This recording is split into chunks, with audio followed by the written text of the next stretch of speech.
தானியேலின் புஸ்தகம் 9வது அதிகாரம். தானியேல் தீர்க்க தரிசன புஸ்தகம் அதனுடைய 9வது அதிகாரத்தின் 19வது வசனத்தை வாசிக்க கேட்கலாம். தானியேல் 9:19. ஆண்டவரே கேளும், ஆண்டவரே கேளும், ஆண்டவரே மன்னியும், ஆண்டவரே மன்னியும், ஆண்டவரே கவனியும், ஆண்டவரே கவனியும். என் தேவனே, என் தேவனே, உம்முடைய நிமித்தமாக அதை தாமதியாமல் செய்யும், அதை தாமதியாமல் செய்யும். ஆண்டவரே கேளும், ஆண்டவரே மன்னியும், ஆண்டவரே கவனியும். என் தேவனே, உம்முடைய நிமித்தமாக அதை தாமதியாமல் செய்யும். இந்த ஜெபத்துக்கான பதில பாருங்க. 21வது வசனத்தை வாசிங்க. அப்படி நான் ஜெபம் பண்ணி கொண்டிருக்கும் போதே முதல் தரிசனத்திலே நான்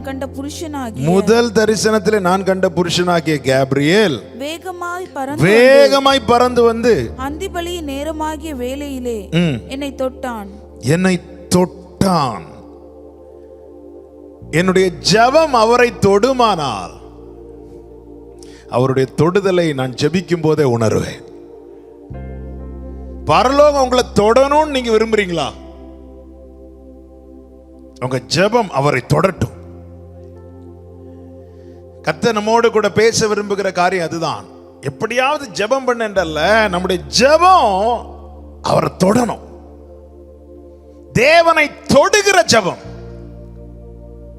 அவர் பரலோகத்தில் இருக்கிறார், நாம் இந்த பூமியில இருக்கிறோம். நம்மால் அவரை தொட முடியுமா? ஜெபத்தால் அவரை தொட முடியும். ஜெபத்தால் அவரை தொட முடியும்.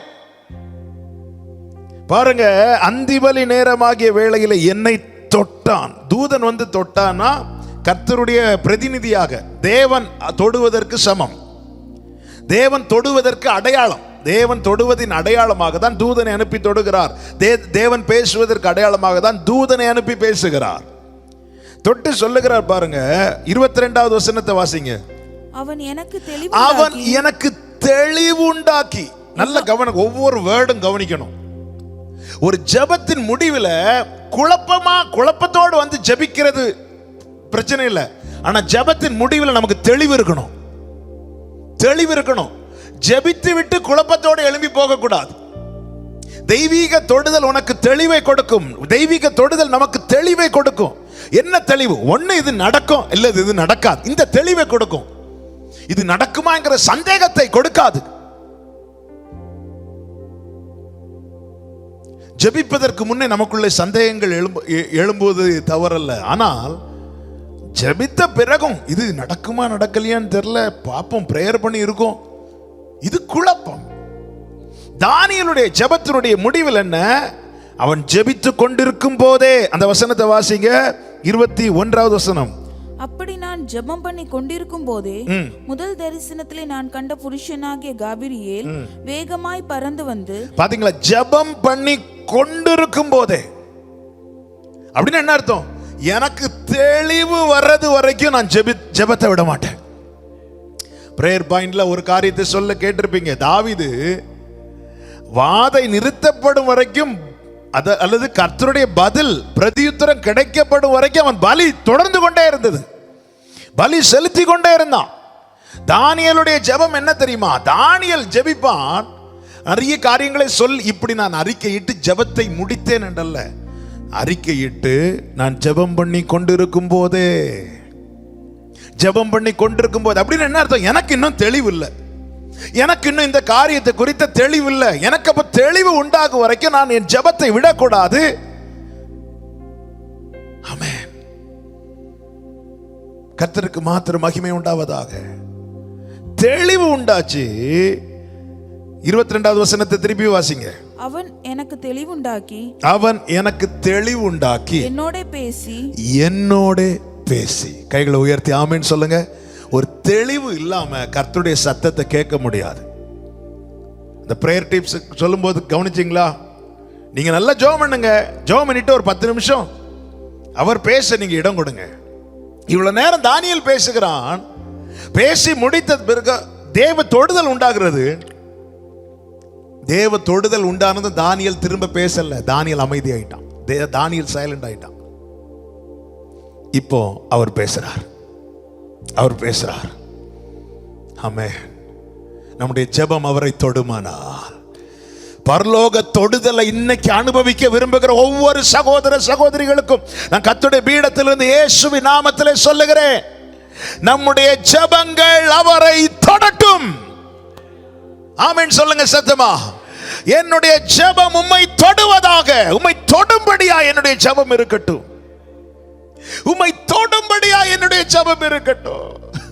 நான் ஜெப வீரனா? ஆண்டவரே வேண்டாம் ஆண்டவரே, அந்த அடையாளம் ஒண்ணும் வேண்டாம்ப்பா ஆண்டவரே. அப்படி நான் பெரிய ஜெபிக்கிறவனா இப்படி உலகத்துக்கு அதெல்லாம் ஒண்ணும் தேவையில்லை ஆண்டவரே. ஆனா என் ஜெபம் உம்மை தொடுவதாகப்பா, என் ஜெபம் உம்மை தொடுவதாகப்பா.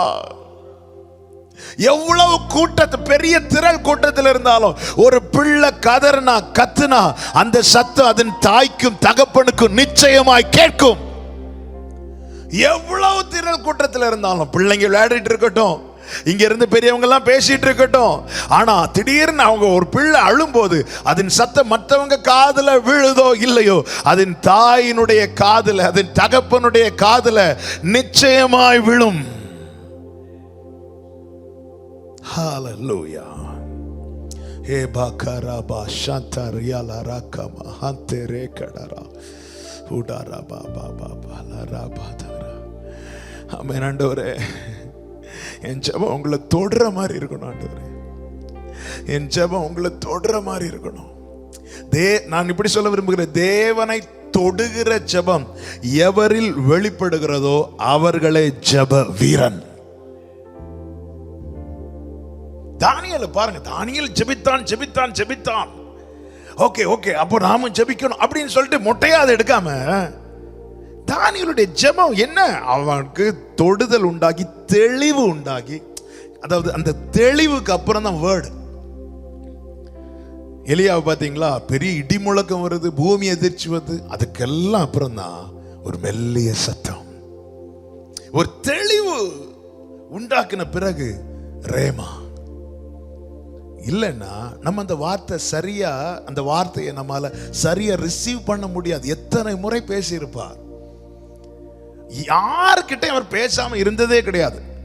வார்த்தைகள் மூலமாய், செய்திகள் மூலமாய், தரிசனங்கள் மூலமாய், சொப்பனங்கள் மூலமாய் நிச்சயமாய் கர்த்தர் பேசி இருப்பார். இதை பார்க்கிற ஒவ்வொருவருக்கும் சொல்றேன், அவர் உங்களோடு இடைவிடாமல் நிச்சயமாய் அப்படி ஒரு ஏதாவது ஒரு வகையில் ஆண்டவர் நிச்சயம் பேசியிருப்பார். ஆனா அநேகருக்கு வார்த்தை ரிசீவ் பண்ண முடியல, வார்த்தையை தனக்கான வார்த்தையாய், தேவ வார்த்தையாய் எடுத்துக்கொள்ள முடியவில்லை. Hallelujah. Thank you Holy Spirit. அப்போ இது கர்த்தருடைய வார்த்தை என்று நான் ஏற்றுக்கொள்ள வேண்டுமானால் எனக்கு ஒரு தெளிவு உண்டாகணும். இந்த தெளிவை கொடுப்பது ஜெபம். ஜபத்தோடு அமர்ந்திருக்கணும். அவன் ஜபித்து கொண்டிருந்த போதே க்ளோரா பாக்காராமா சாந்தர் எப்படி பறந்து வந்தானா, வேகமாய் பறந்து வந்தாரா. அப்படின்னு என்ன அர்த்தம்? ஆமென். அது குறித்த காலத்துக்கு முன்னாடியே வாதை நிறுத்தப்பட்டது என்று நாம் ஜெப குறிப்பில் கேட்டோமே. ஆமாம், அவன் இப்போ இவனுக்கு நான் 10 நாள் கழிச்சு தான் செய்வேன், 20 நாள் தாண்டி தான் செய்வேன், அல்லது இவன்ட்ட நான் 2 வருஷம் கழிச்சு தான் பேசுவேன். இப்படிப்பட்ட காரியங்கள் எல்லாம் வேகமாக மாறும். ஜெபம் வேகத்தை கூட்டும், பரலோக பதிலை வேகமாய் பெற்றுக்கொள்ள வைக்கும். ஆமென். என்னுடைய ஜெபம் அவரை தொடட்டும். என்னுடைய ஜெபம் அவரை தொட வேண்டுமானால், நம்முடைய ஜெபங்கள் அவரை தொட வேண்டுமானால், நம்முடைய ஜெபங்கள் எப்படிப்பட்டதா இருக்க வேண்டும் என்பதை தான் நேற்று முதல் தியானித்த. நேற்று ஒரே ஒரு காரியத்தை சொன்னேன், இன்று அதை தொடர்ந்து உள்ள 4 காரியங்களை நான் சொல்லி ஜெபிக்கிறேன். முதலாவது 2வது வசனத்தை வாசிங்கள். தானியேல் 9:2. தானியேலாகிய நான் எருசலேமின் பாழ்கடிப்புகள் நிறைவேறி தீர 70 வருஷம் செல்லும் என்று கர்த்தர் எரேமியா தீர்க்கதரிசியோட சொல்லிய வருஷங்களின் தொகையை புஸ்தகங்களால் அறிந்து கொண்டேன். நான் உபவாசம் பண்ணி. முதலாவது தானியேலுடைய ஜெபம் எப்படிப்பட்ட ஜெபம்? அது எருசலேமுக்கான ஜெபம் அல்லது தேசத்துக்கான ஜெபம். அவன் பாபிலோனிலே ஒரு உயர்ந்த ஸ்தானத்தில் இருந்தாலும் தன் தேசத்தை குறித்த அவனுக்கு பாரம் இருந்தது. ஆமென். அதை தான் சொன்னேன். ஆமென். அந்த காரியத்தை, அந்த எருசலேமின் காரியங்களை குறித்ததான எல்லாவற்றையும் அவன் உள் வாங்கி கொண்டு தேவ சமூகத்தில் ஜெபிக்கிறான். தானியேல் ஜெபிக்கிறது அவன் தனக்காகவோ, ஆண்டவரை இந்த ஸ்தானத்தில் என்ன வச்சிட்டீங்க, கடைசி வரை இதில் வச்சுக்கோங்கப்பா, இப்படி தன்னுடைய பொசிஷன் மாறிடக்கூடாது என்பதற்காகவோ அல்ல, அதுக்காக ஜெபிக்க கூடாது என்று சொல்லவில்லை. ஆமென். அதெல்லாம் நம்முடைய ஜெபத்தில் ஒரு பகுதியாக இருக்க வேண்டும். ஆனால் தானியேல் பிரதானமாய், தானியேலுடைய ஜெபம் தன்னுடைய தேசத்தை குறித்ததான பாரம். ஆமாம், நான் என்னதான் உயர்ந்த ஸ்தானத்தில் தேவன் என்னை வைத்திருந்தாலும் என் ஜனங்கள் அடிமைத்தனத்தில் அல்லவா இருக்கிறது. இன்னும் அடிமைத்தன, கர்த்தர் அருவருக்கிற காரியங்களை குறித்து கேட்டோமே, இன்னும் அந்த அறியாமையிலும் அடிமைத்தனத்தில் அல்ல. நான் என்னதான் நல்லா இருந்தாலும், நான் என்னதான் ஆசீர்வதிக்கப்பட்டவனாக இருந்தாலும் என் ஜனங்கள் இன்னும் அடிமைத்தனத்தில் அல்லவா இருக்கிறது. இந்த பாரம் தானியேலை ஜெபிக்க வைத்தது. அப்போ கர்த்தரை நம்முடைய ஜெபம் தொடணும்னா நம்முடைய தேசத்தை குறித்த, நம்முடைய ஜனங்களை குறித்த இந்த பாரம் நமக்கு இருக்கணும். தேசத்துக்கான ஜெபம் தேவனை தொடும். தேசத்துக்கான ஜெபம் தேவனை தொடும். இதற்கான ஒரு வசனத்தை நாம் வாசித்தோம். எரேமியா 29:7. அந்த வசனத்தை ஒரு விசை கூட வேகமாய் வாசியுங்கள். எரேமியா 29:7. நான் உங்களை சிறைப்பட்டு போக பண்ணின பட்டணத்தின் சமாதானத்தை தேடி அதற்காக கர்த்தரை விண்ணப்பம் பண்ணுங்கள். அதற்கு சமாதானம் இருக்கையில் உங்களுக்கும் சமாதானம் இருக்கும். அப்ப எனக்கு, நான் சமாதானமா இருக்கணும்னா நான் எதற்காக ஜெபிக்க வேண்டுமா? என்னை தேவன் எந்த தேசத்தில் வைத்திருக்கிறாரோ அந்த தேசத்தின் சமாதானத்துக்காய் ஜெபிக்க வேண்டுமா? அதற்கு சமாதானம் இருக்கையில் உங்களுக்கும் சமாதானம் இருக்கும். தேசத்துக்காய் ஜெபிக்கிற அந்த மனநிலைமை நமக்கு எப்படிப்பட்டதா இருக்க வேண்டும் என்று நேற்று நான் கிருபையினால் சொன்னேன் உங்கள் மத்தியில். எருசலேமை பார்த்ததும் இயேசு கிறிஸ்துவின் கண்களில் கண்ணீர் வந்துச்சு. பார்த்ததும் கண்ணீர் வந்துச்சு. அப்படிப்பட்ட ஒரு கிருபையை வேணும்னு ஆண்டவர்கிட்ட கேட்கணும். தேசத்தின் நிலைமைகள், செய்திகளை, இப்போ ரீசெண்டா கேட்ட செய்திகள் எல்லாம் நம்மளால பார்க்கவே முடியாது, கேட்கவே முடியாது, நம்முடைய உள்ளம் தாங்கவே முடியாது. கடந்த நாட்கள்ல உண்டான காரியங்கள், சாத்தான் குளத்தில் நடந்த காரியங்கள்லாம் அந்த செய்தியை பார்க்கவே முடியவில்லை. அந்த குடும்பத்தினருடைய கண்ணீரை கேட்கவே முடியவில்லை. நேற்று இரவு ஆண்டவர் சமூகத்தில் அதுதான் ஆண்டவர்கிட்ட சொன்ன, ஆண்டவரே இதை பார்க்கவே தாங்க முடியலையே ஆண்டவர், இந்த ஃபேமிலி எப்படி ஆண்டவரை தாங்குறாங்க, எப்படி ஆண்டவரை தாங்க முடியும், எவ்வளவு காரியங்கள். நேற்று இந்த காரியத்துக்காக நம்ம ஜெபித்தோம். மண்ணான மனுஷன் பலவந்தம் செய்ய தொடராதபடிக்கு கர்த்தர் நீதி செய்வீராக. மண்ணான மனுஷன் பலவந்தம் செய்ய நீ தொடரக்கூடாது. இப்படிப்பட்ட கொடூரமான காரியங்கள் இந்த தேசத்தில் நடக்கக்கூடாது. ஜெப குறிப்பில் கேட்டோமே, ஒரு தகப்பன் தன்னுடைய தூக்கத்தை டிஸ்டர்ப் பண்ணதுனால 6 மாச குழந்தைய கால்களை பிடித்து செவிட்டில் அடித்து கொண்டிருக்கிறாராம். என்ன ஒரு மிருக குணமுள்ள மனுஷன். இன்னும் சொல்லணும்னா மிருகங்கள் கூட இதை செய்ய யோசிக்கும், தன் குட்டிகளை காப்பாற்றதான் துடிக்கும். மனிதன் மிருக குணமுள்ளவனாய் மாறிக்கொண்டிருக்கிறான். தேசத்தில் இப்படிப்பட்ட சமாதானமற்ற சூழ்நிலை காணப்படும் போது ஒரு தேவ பிள்ளைக்கு எப்படி சமாதானமா இருக்க முடியும்? தானியேலை சாம்பல்ல உட்கார வைக்கல, அவனை கொலு மண்டபத்தில் ஒரு நல்ல பொசிஷன்ல உட்கார வைக்கப்பட்டிருந்தாலும் தன் ஜனம் இன்னும் அடிமைத்தனத்தில் இருப்பதை அறிந்து அவன் எருசலேமுக்காக ஜெபிக்கிறான். தேவனை தொடுகிற ஜெபம் தேசத்துக்கான ஜெபம். தேசத்துக்கான ஜெபம் தேவனை தொடும்.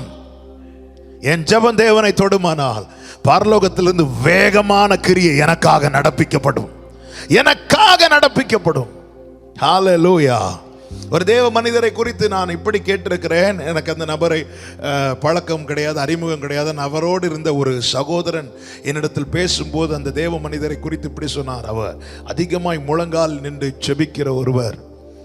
ஒரு நாளில் ஒரு விஷயம், அவருக்கு ரொம்ப உடம்பு முடியாமல் ஹாஸ்பிட்டலில் அட்மிட் பண்ணியிருக்கிறாங்க. அந்த நேரத்தில் ஒரு குறிப்பிட்ட ஊரில் ஒரு பயங்கரமான ஒரு கலவரம் நடந்தது. அந்த கலவரத்தில் அநேகர் கொல்லப்பட்டார்கள். நான் சொல்கிறது பல வருஷத்துக்கு முன்பு. ஒரு குறிப்பிட்ட ஊரில் பயங்கரமான கலவரத்தில் அநேகர் கொல்லப்பட்டார்கள். இவர் ஹாஸ்பிட்டலேருந்து 2 நாள் ஐசியூவில் இருந்திருக்கிறார். 3வது நாள் எழும்பி இருந்து அந்த நியூஸை பார்க்குறார். நியூஸை பார்த்துட்டு அவர் வாயிலிருந்து வந்த வார்த்தை என்ன தெரியுமா? நான் மட்டும் ஹாஸ்பிட்டலில் இல்லாமல் இருந்திருந்தா இது நடக்க விட்டுருக்க மாட்டேன். ஒரு ஜெப வீரருடைய வார்த்தையை பார்த்தீங்களா? நான் மட்டும் படுக்கையில் ஆயிட்டு 2 நாள் ஐசியூல ஆயிட்டேன். நான் மட்டும் ஹாஸ்பிட்டல்ல இல்லாம இருந்திருந்தா நான் ஆண்டவர்கிட்ட சொல்லி ஸ்டாப் பண்ணியிருப்பேன். எவ்வளவு சவாலான வார்த்தைகள். நான் மட்டும் இந்த வேர்டு பார்த்தீங்களா? அப்போ தன்னுடைய ஜெபம் அவருடைய விசுவாசம், என் ஜெபம் அவரை தொடும், என் ஜெபத்தை அவர் கேட்பார். அப்பா இது நடக்க கூடாதுன்னு சொன்னா அதை நடக்க விட மாட்டார். அவருக்கு மிஞ்சின எந்த வல்லமையும் கிடையாது. ஜெபிக்கிறவர்கள் இதை மாத்திரம் அறிந்து கொள்வோமானால் நம்மால ஜெபத்தை நிறுத்த முடியாது. ஆமென். தேசத்துக்காய் ஜெபிக்கணும். நீதி செய்கிற ஒரு தேவன் உண்டு என்பதை நம்முடைய ஜனங்கள் காண வேண்டும், அறிந்து கொள்ள வேண்டும். அப்பொழுது மாத்திரமே மண்ணான மனுஷன் இனிமேல் பலவந்தம் செய்ய தொடர மாட்டான். அறிந்து கொள்ளணும் ஆண்டவரே, அறிந்து கொள்ளணும் ஆண்டவரே. ஒடுக்கப்பட்டவர்களுக்கும் ஏழைகளுக்கும் நீதி செய்கிறவர் ஒருவர் உண்டு என்பதை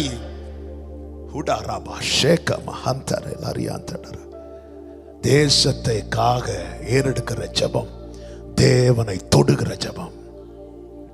ஆண்டவரே கேளும், ஆண்டவரே மன்னியும், ஆண்டவரே கவனியும், என் தேவனே தாமதியாமல் தீவிரமாய் செய்யும். இரண்டாவதாக, நேரம் அதிகம் போகிறபடி நான் சொல்றேன், இரண்டாவது தானியேலின் ஜெபம் தாழ்மையுள்ள ஜெபம். முதல்ல தேசத்துக்கான ஜெபம் அது, இரண்டாவது தாழ்மையுள்ள ஜெபம். மூன்றாவது வசனத்தை வாசிங்க. நான் உபவாசம் பண்ணி ரெட்டிலும் சாம்பலிலும் உட்கார்ந்து தேவனாகிய ஆண்டவரை ஜெபத்தினாலும் விண்ணப்பங்களினாலும் தேட என் முகத்தை அவருக்கு நேராக்கினேன். தானியேலுடைய ஜெபம் தாழ்மையுள்ள ஜெபம். சங்கீதம் 138:6 சொல்லப்பட்டிருக்கிறது, தாழ்மையுள்ளவனை கர்த்தர் நோக்கி பார்க்கிறார், அவருடைய போக்கஸ் தன் பக்கமாய் திருப்புகிறான், அவருடைய போக்கஸ் தன் பக்கமாய் திருப்புகிறான். தானியேல் ஒன்றை அறிந்து கொண்டான், நான் கொல்லும் மண்டபத்தில் அவரால் உயர்த்தப்பட்டிருந்தாலும் நான் எனக்கு கொடுக்கப்பட்ட சிங்காசனத்தில் உட்கார்ந்திருந்தால் அவருடைய போக்கஸை என் பக்கம் திருப்ப முடியாது. நான் போய் சாம்பல்ல ரெட்டுடுத்தி என்னை தாழ்த்தி உட்கார்ந்து இருக்கும் போது அவருடைய போக்கஸ், ஹல்லேலூயா, இந்த பூமியில எத்தனை கோடி ஜனங்கள் வாழ்ந்தாலும் தன்னை தேவனுக்கு முன்பாய் தாழ்த்துகிறவனுக்கு மேலதான் கர்த்தருடைய போக்கஸ் இருக்கும். தன்னுடைய ஞானம், தானியேல் விசேஷித்த ஞானம் உள்ளவன், தானியேல் சௌந்தரியம் உள்ளவன், தானியேல் உண்மையுள்ளவன், தானியேல் நல்ல ஒரு பொசிஷன்ல உயர்த்தப்பட்டவன். ஆனால் இவைகளை எல்லாம் ஒதுக்கிவிட்டு தன்னை ஒன்றுமில்லாதவனாய் தேவ சமூகத்தில் வைத்து ஜெபித்தான். அந்த தாழ்மையுள்ள ஜெபம் தேவனை தொட்டது. பெருமை உள்ளவர்களுக்கு தேவன் என்ன செய்கிறாரா? எதிர்த்து நிற்கிறார். இப்போ எனக்கு நம்ம ஜெபத்தில் இதெல்லாம் தேவன் அருவருக்கிற காரியத்தை கேட்டோம், மனமேட்டிமை. வெளியே நம்ம வெள்ளையெல்லாம் போட்டுட்டு அப்பா நாங்கள்லாம் ஒன்றும் இல்லை ஆண்டவரே இப்படி சொல்லிடலாம். ஆனால் தேவன் முதல்ல பார்க்கறதே இருதயத்தை பார்க்கிறார். என் இருதயம் நான் தான் ஜெபிக்கிறவன், நான் தான் நல்ல ஜெபம் பண்ணுவேன் அப்படிங்கிற ஒரு எண்ணம் எனக்குள்ள ஒரு பாயிண்ட் எழும்பிட்டனாலே அதுக்கப்புறம் எனக்கு தேவன் எப்படி நிற்கிறாராம்? எதிர்த்து நிற்கிறாராம். இந்த வார்த்தையை சும்மா படிச்சுட்டு விடக்கூடாது. சண்டே ஸ்கூல்ல வசனம் படிக்கிறது மாதிரி அப்படியே படிச்சுட்டு பெருமையுள்ளவர்களுக்கு தேவன் எதிர்த்து நிற்கிறார் அப்படின்னு விட்டுறக்கூடாது. எனக்கு எதிர்த்து நிற்கிறார்னா என்னுடைய ஜெபங்களுக்கு அவர் எதிர்த்து நிற்கிறார்னு அர்த்தம்.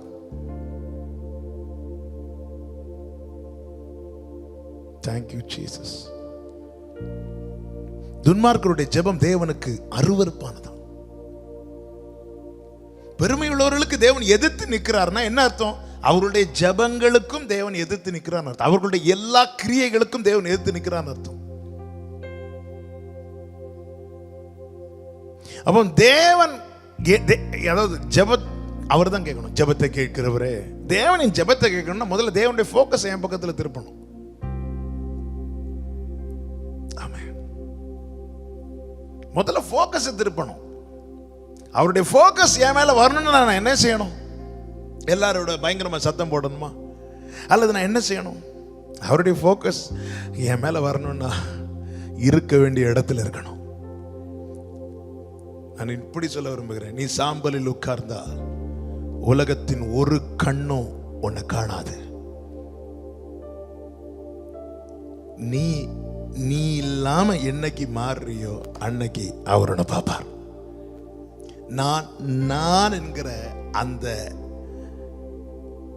எழும்பி நிற்கிற நான் என்கிற அந்த எண்ணம் என்னைக்கு இல்லாம கம்ப்ளீட்டா மாறுதோ அன்னைக்கு அவர் பார்ப்பார். அவருடைய ஃபோக்கஸ்.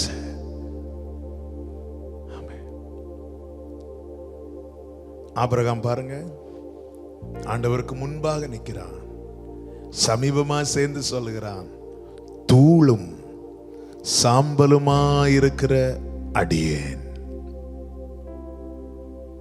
தூளும் சாம்பலுமா இருக்கிற அடியேன்.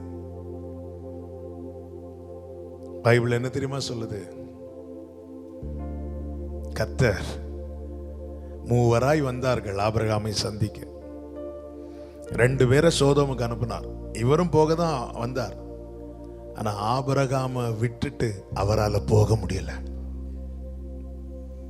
வந்த 3 பேர்ல 2 பேரை நீங்க போங்க, நான் என் பிள்ளை கிட்ட நிக்கிறேன்னு சொல்லிட்டு அது நிமித்தமாக ஒரு லோத்து காக்கப்பட்டான். எத்தனை ஆத்துமாக்கள் அழிகிறது.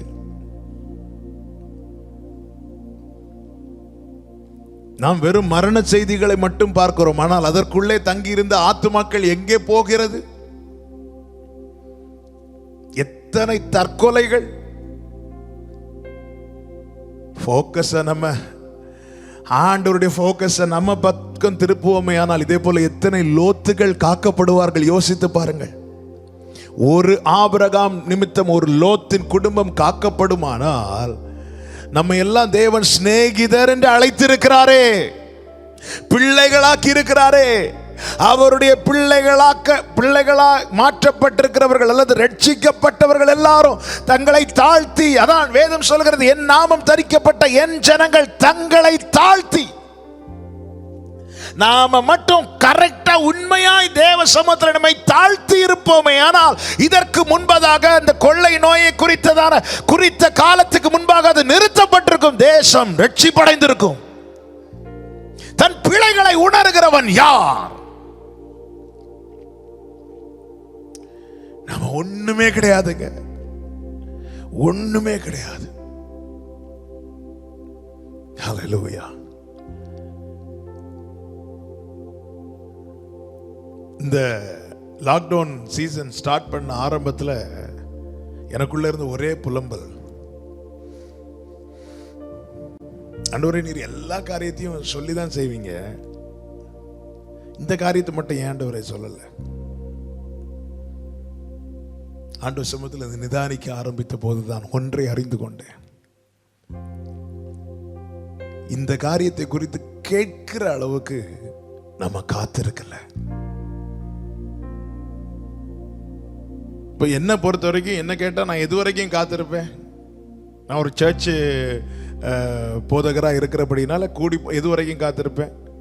சபைக்கு வேண்டிய, சபை விசுவாசிகளுக்கு வேண்டிய, அல்லது என் குடும்பத்துக்கு வேண்டிய, அல்லது நான் எங்கெங்க ஊழியத்துக்கு போறேன்னு அந்த ஊழியத்துக்கு வேண்டிய வார்த்தைகள், அந்த ஊழியத்துக்கு அப்படிப்பட்ட காரியங்களுக்கு தேவன் சொல்லுகிற இது வரைக்கும் காத்திருப்பேன். வேண்டிய ரேமா கிடைத்ததும் ஆமேன் போட்டு நான் எழுப்பி போயிடுவேன். இதற்கு அடுத்து இன்னும் வெயிட் பண்ணும்போது தான் தேசத்தை குறித்ததான காரியங்களை கர்த்தர் வெளிப்படுத்துவார். நான் உணர்ந்த காரியம், நான் ஓப்பனா சொல்றேன், நான் உணர்ந்த காரியம், ஆண்டவரே நான் ஊழியத்தில் அப்படி பிஸி இப்படி பிஸின்னு சொல்லிட்டு எல்லா வாரம் வெளியே போயிட்டு இருக்கிறேன். நான் நினைச்சிட்டு இருந்தேன் ஓகே இது கரெக்ட், ஏன்னா வேண்டிய ரேமா கிடைக்குது, தெய்வ பிரசனம் இருக்கிறது, எல்லாம் இருக்கிறது. ஆனா இன்னும் கொஞ்சம் கிரயம் செலுத்தி, இன்னும் கொஞ்சம் தூக்கத்தை விட்டு, இன்னும் கொஞ்ச நேரம் கூட அமர்ந்திருந்தா அவர் சொல்லி இருந்திருப்பாரு. இன்னும் கொஞ்ச நேரம் கூட எக்ஸ்ட்ரா. ஆபிரகாம் பாருங்க, பின்னும் கர்த்தருக்கு முன்பாய் நிற்கிறான். ஆதியாகமம் 22வது அதிகாரம், 18வது அதிகாரம் 22வது வசனத்தை வாசியுங்கள். 18வது அதிகாரம் 22வது வசனம். அப்பொழுது அந்த புருஷர் அவ்விடம் விட்டு சோதோமை நோக்கி போனார்கள். ஆபிரகாமோ பின்னும் கர்த்தருக்கு முன்பாக. பின்னும் இந்த அனுபவம், நான் என்ன சொல்றேன், ஜெபம் எல்லாம் கரெக்டா நடக்குது, எல்லாமே கரெக்டா போயிட்டு இருக்கு. இதோட போதும் நினைச்சு திருப்தி ஆயிட்டு இருந்தோம். ஓகே, ஆண்டவர் நல்லா தான் நடத்துறாரு, வேண்டிய வார்த்தைகளை தரார், அப்பா சமூகத்தில் இருக்கும்போது தெய்வ பிரசனம் இருக்கிறது, ஊழியம் செய்யும் போது ஆமென் ஆவியானவர் கிரியை செய்கிறார், எல்லாம் நல்லா தான் இருக்கிறது. ஆனா இதுக்கு அடுத்த ஒரு காரியம் இருக்கிறதை ஆமென் அறியாம ரொம்ப ஓடிட்டு இருந்தோம். கர்த்தர் சொல்லுகிறார், இந்த வார்த்தைகளை ஆவியில வைத்தார். ஒரு வாரம் நான் ஆண்டவர்கிட்ட ரொம்ப ஃபைட் பண்ணிட்டு இருந்தேன். என்ன ஆண்டவரே எல்லாமே சொல்லி சொல்லி செய்வீங்க, அவன் இந்த காரியத்தை மட்டும் சொல்லலையே ஆண்டவரே, தெரிவிக்கலையே ஆண்டவரே. அப்போ ஆவியானவர் அவன் ஆரம்பத்தில் அமைதியா இருந்தார், அதுக்கப்புறம் மெதுவா பேச ஆரம்பித்தார். இந்த பின்னும் நிற்கிற அனுபவம் குறைய ஆரம்பிச்சிட்டு. ஆமென். எந்த ஒரு காரியமும் தம்முடைய பிள்ளைகளுக்கு தெரிவிக்காமல் கர்த்தர் செய்யவே மாட்டார். நம்ம எங்க குறைவுபட்டிருக்கிறோம்? கொலு மண்டபத்தில் இருந்தாலும் சாம்பலில் இருக்க தானியேல் மறக்கவில்லை. ஆவியானவர் சபைகளுக்கு சொல்லுகிறதை காதுள்ளவன் கேட்க கடவன். கர்த்தர் தெரியப்படுத்துகிறார், தெரியப்படுத்தினார். ஆனால் அநேக காரியங்களை நம்ம அதனுடைய சீரியஸ்னஸ், அதனுடைய முக்கியத்துவத்தை நம்ம அறியாமல் விட்டுவிட்டோம். தாழ்மையுள்ள ஜெபம் தேவனை தொடும். தேவ சமூகத்தில் நான் ஒண்ணுமே இல்லைன்னு சொல்லி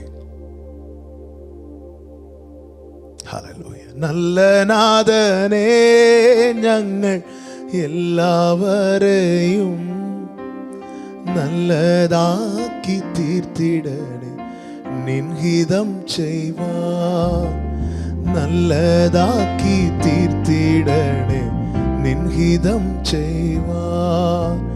നല്ല നാഥനേ, ഞങ്ങൾ എല്ലാവരെയും നല്ലതാക്കി തീർത്തിടണേ, നിന്നിഷ്ടം ചെയ്വാൻ നല്ലതാക്കി തീർത്തിടണേ. உருவாக்குங்க ஆண்டவரே, எங்க ஜெபம் உங்களை தொடணும்.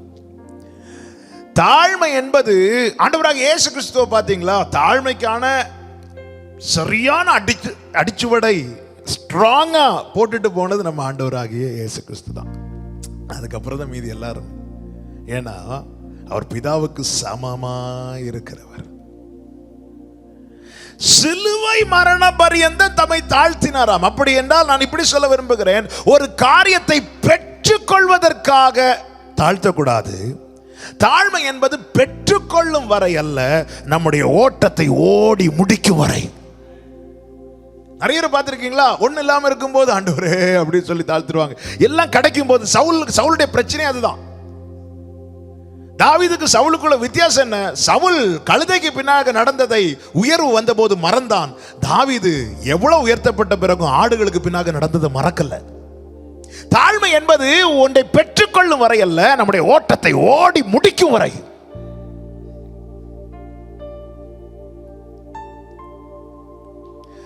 பவுல் சொல்லுகிறார், எங்களால் ஏதாகிலும் ஆகும் என்கிறதற்கு என்று சொல்வதற்கு எங்களுடைய தகுதி எங்களால் உண்டாயில்லை.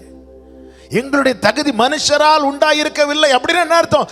மனுஷன் செலக்ட் பண்ணணும்னா அவன் விரும்புகிற குவாலிட்டி என்கிட்ட இருக்கணும்.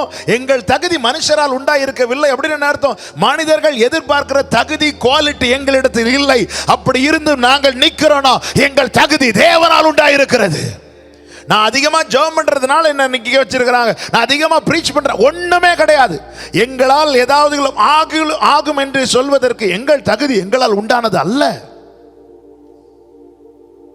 தாழ்மை என்பது ஒன்றை பெற்றுக்கொள்ளும் வரை அல்ல. இப்போ ஒரு நெருக்கமான காலங்களிலே எல்லாம் ஒட்டுமொத்த உலகம் இருக்கிறது. நினிவே பட்டணத்தை பாத்தீங்களா? எல்லாரும் சாம்பல்ல உட்கார்ந்து ஜெபம் பண்ணாங்க. ஆனா சரித்திரம் படித்தீங்கன்னா தெரியும், அடுத்த சுவிசேஷங்கள்ல அடுத்த தீர்க்கதரிசன புத்தகங்கள் படித்தீங்கன்னா தெரியும், நினிவே கவிழ்க்கப்பட்டது.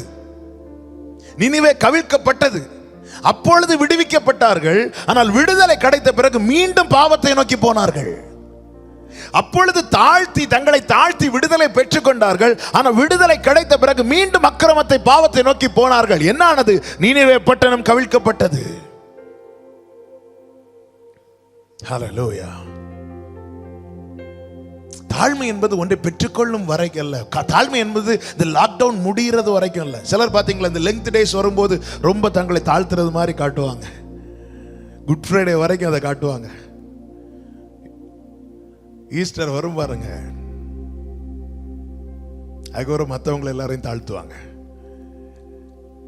தாழ்மை என்பது ஒன்றை பெற்றுக்கொள்ளும் வரை அல்ல. தாழ்மை என்பது நம்முடைய ஓட்டத்தை ஓடி முடிக்கும் வரை.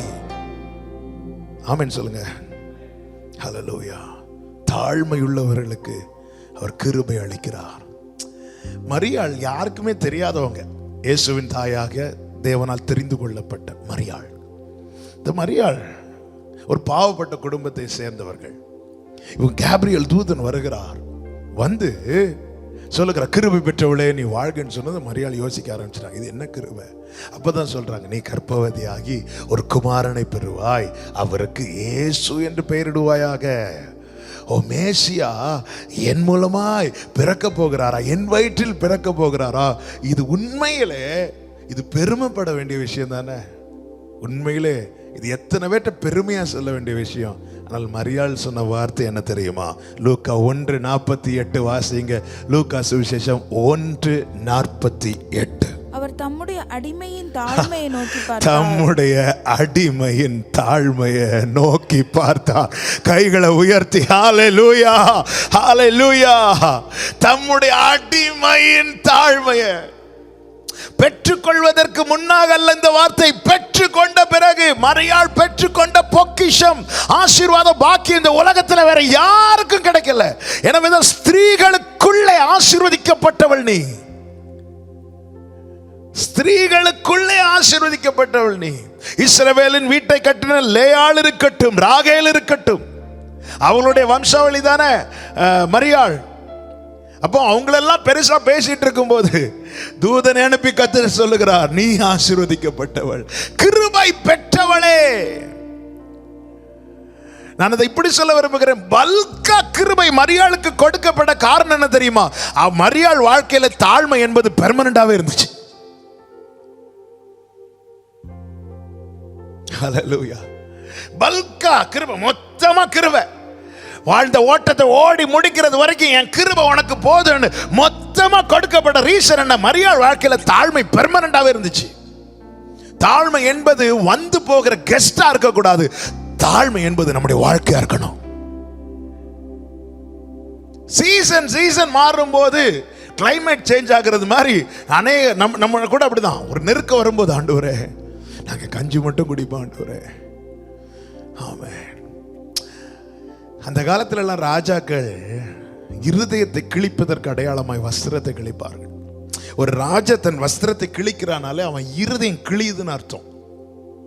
இது நாளடைவில் என்னதான் மாறிச்சு, ஏதாவது பிரச்சனை வந்துச்சுன்னா ஜனங்கள்லாம் வஸ்திரத்தை கிழிக்க ஆரம்பிப்பாங்க. உடனே ஆண்டவர் யோவேலை கூப்பிட்டு சொல்லுவார், ஒழுங்க போய் சொல்லு, நீங்கள் உங்கள் வஸ்திரங்களை அல்ல இருதயத்தை கிழித்து என்கிட்ட திரும்ப சொல்லு. அன்னைக்கு இருதயத்தை கிழிப்பதற்கு அடையாளமாய், இருதயத்தை கிழிக்க முடியாது, அதன் அடையாளமாய் வஸ்திரத்தை கிழிப்பார்கள். எசேக்கியா ராஜா அதை செய்த போது கர்த்தர் சேனைகளிலிருந்து ஒரு தூதனை அனுப்பி ஆமென் அஸ்ஸீரியனை சங்கரித்து போட்டார். இது நாளடைவில் என்னாச்சு? அப்போ வஸ்திரத்தை கிழிச்சா போதும் நம்ம ஆண்டவர் கிரியை செய்துருவார். ஆண்டவர் சொன்னார், எசேக்கியா கிழித்தது வஸ்திரம் ஆனாலும் ஆனா என் பார்வையில் அவன் கிழித்தது இருதயத்தை. இன்னைக்கு நாளடைவில் அதெல்லாம் சடங்கா மாறிட்டு. இன்னைக்கு பாருங்க, உபவாசத்தை குறித்து அருமையான சகோதரர் சொன்ன வார்த்தையை நீங்கள் கேட்டிருப்பீங்க. அவரோடு வாசம் பண்ணுவதுதான் உபவாசம். இன்னைக்கு நிறைய பேர் விரதம் எடுப்பாங்க. எப்படி விரதம் எடுப்பாங்க? 3 வேளை சாப்பிட மாட்டாங்க, ஆனா மற்ற காரியங்கள்லாம் செஞ்சிட்டு இருப்பாங்க, ஜெபிக்க மாட்டாங்க. ஜெபிக்காம ஃபாஸ்டிங் இருந்தா வரக்கூடிய பிரச்சனைக்கு அவர் பொறுப்பு கிடையாது. வரக்கூடிய பிரச்சனைனா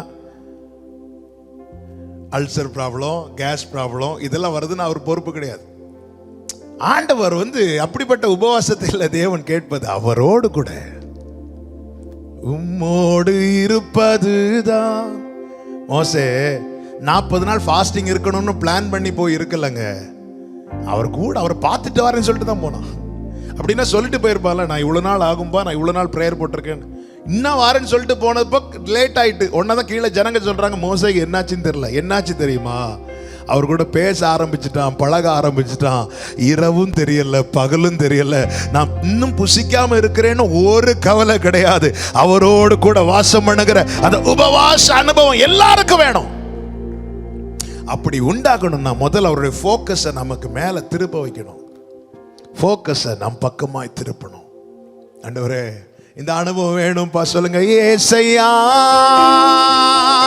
உம்மைத்தாரே என் முன்னே நிறுத்தியுள்ளேன். ஏசையா க்ளோரியா தரபா ஷேகரபடர பலரியா தடரபா கரபா. தாழ்மையுள்ள ஜெபம், தாழ்மையுள்ள ஜெபம் தேவனை தொடும். மூன்றாவது, அதனுடைய 4 வாசிக்க வேண்டாம், 4 முதல் 9 வரை உள்ள வசனங்கள். அதன் பிறகு 11, 13, 14, 16 இந்த வசனங்களை எல்லாம் வாசித்தால் தெரியும். ஆமென். மூன்றாவது தானியேலுடைய ஜெபம் எப்படிப்பட்ட ஜெபம் தெரியுமா? உணர்வுள்ள ஜெபம். எந்த உணர்வு தெரியுமா? தன் பிழைகளை உணர்ந்து ஜெபிக்கிற ஜெபம்.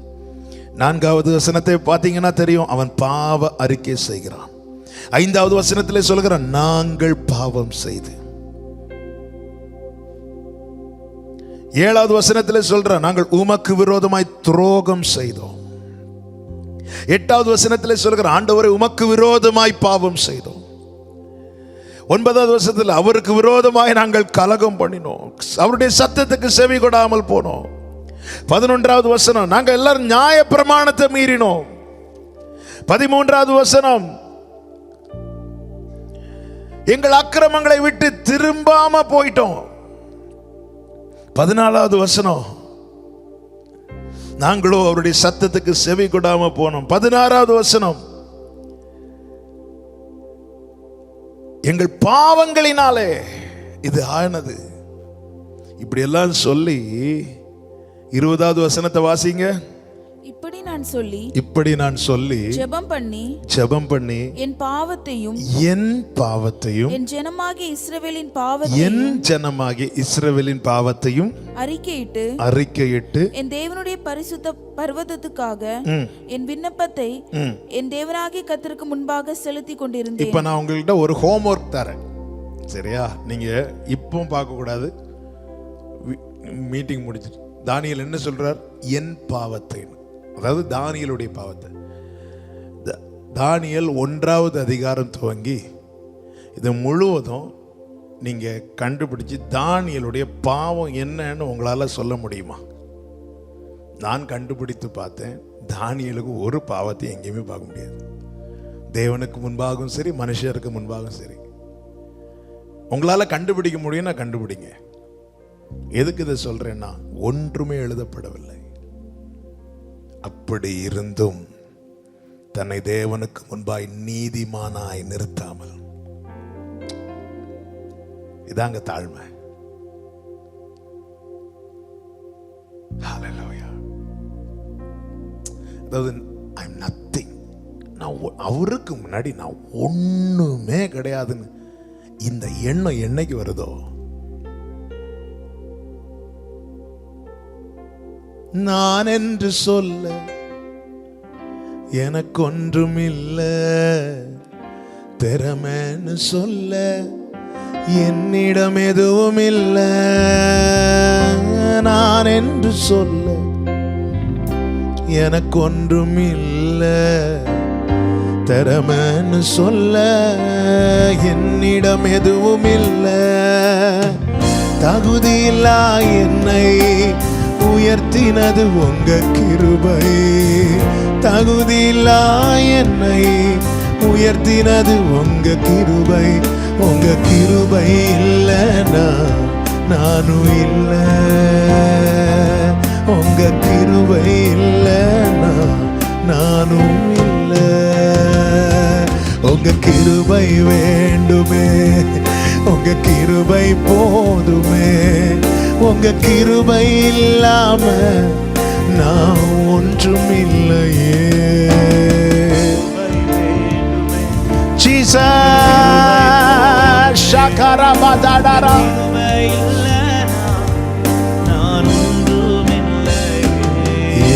இயேசுவே. ஆமென். ஹல்லேலூயா.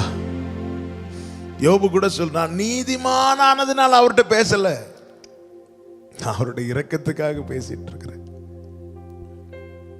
அதான் அடிக்கடி சொல்லுகிற வார்த்தை. ரொம்ப நேரம் ஜெபம் பண்றீங்களா? நான் ஜெபம் பண்ணேன்னு சொல்லாதீங்க, என்னை ஜெபிக்க வைத்தாருன்னு சொல்லுங்க. ஏன்னா நாளைக்கு இப்படி ஜெபம் பண்ணுவோமா இல்லையா நம்ம கையில் இல்லை. நம்ம முயற்சி, அதாவது நம்ம முயற்சி கைகூடி வரணும்னா தேவனுடைய கிருபை அதுக்கு மேல இருக்கணும். அந்த வார்த்தையை ரிப்பீட் பண்றேன்.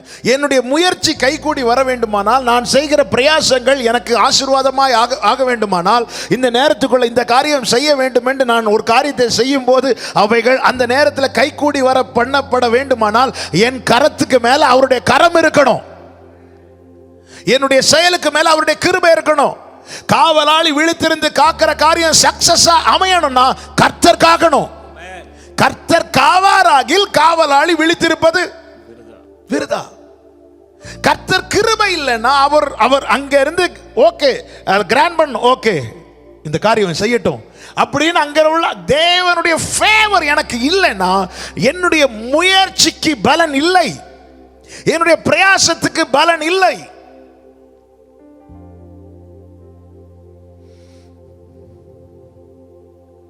ஆமென். ஒன்றை புரிந்து கொள்ளுங்கள்.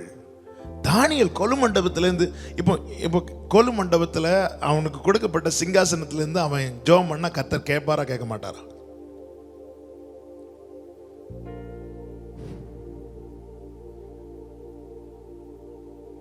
ஆமென். இந்த கேள்விக்கு என்ன ஆன்சர்? என்ன கேட்டால் சொல்லுங்க, கர்த்தர் கேட்பார். ஆனா தானியேல் ஏன் அப்படி ஜெபம் பண்ணல? ஏன்னா ஒரு பெரியவங்க வராங்கன்னா நம்ம இருக்கிற இடத்துல இருந்து எழும்பி நிற்போம், அவருக்கு கொடுக்கிற கனம். பரலோகத்தில் இதுதானங்க நடந்துச்சு. 24 மூப்பர்கள் தங்களுக்கு கொடுக்கப்பட்ட கிரீடத்தை ஆட்டுக்குட்டியானவருக்கு முன்பாக கழட்டி வைத்தார்கள். அதனுடைய மேன்மை என்ன தெரியுமா? என்றென்றைக்கு அந்த கிரீடங்கள் அவங்களுக்கு தான் சொந்தம். ஆண்டவருக்கு முன்னாடி மட்டும் அவர் நமக்கு அலங்காரமாய் கொடுத்த கிரீடத்தை போட்டுட்டு வந்து இப்படி நிமிர்ந்துட்டோம்.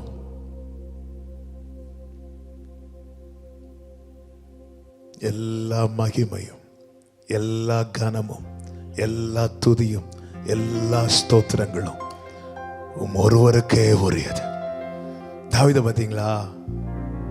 ஆலயத்துக்கு அவன் கஷ்டப்பட்டு நிறைய காரியத்தை சேர்த்து வச்சுட்டு, ஆண்டவரே நான் இதெல்லாம் உங்களுக்கு தாரேன்னு சொல்லாம உம்மிடத்திலிருந்து வாங்கி உமக்கே கொடுக்கிறோம்.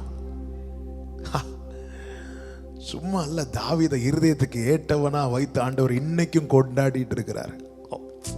தாவீதை இன்னைக்கும் கொண்டாடிட்டு இருக்கிறாரு ஆண்டவர். தாவீதை குறித்து எவ்வளவு பேசுறோம். ஞானத்தால் எழுதப்பட்டது நீதிமொழிகள் இல்ல, தேவன் மேல இருக்கிற தாகத்தால் எழுதப்பட்டது சங்கீதம். இன்னைக்கு வெளிப்படுகிற பாடல்கள்ல 99% சங்கீத புஸ்தகங்கள் எடுத்துதான் பாடிட்டு இருக்கிறோம். நீதிமொழிகள் புஸ்தகத்திலிருந்து எடுத்து எதை பாடிட்டு இருக்கிறோம்? ஞானத்தால் எழுதப்பட்டது நீதிமொழிகள், தாகத்தால் எழுதப்பட்டது சங்கீதம். ஆமென். ஆண்டவரே, தாவீதை இன்னைக்கு கொண்டாட வச்சிட்டு இருக்கிறார் ஆண்டவர். கைகளை உயர்த்தி ஆமென் சொல்லுங்க.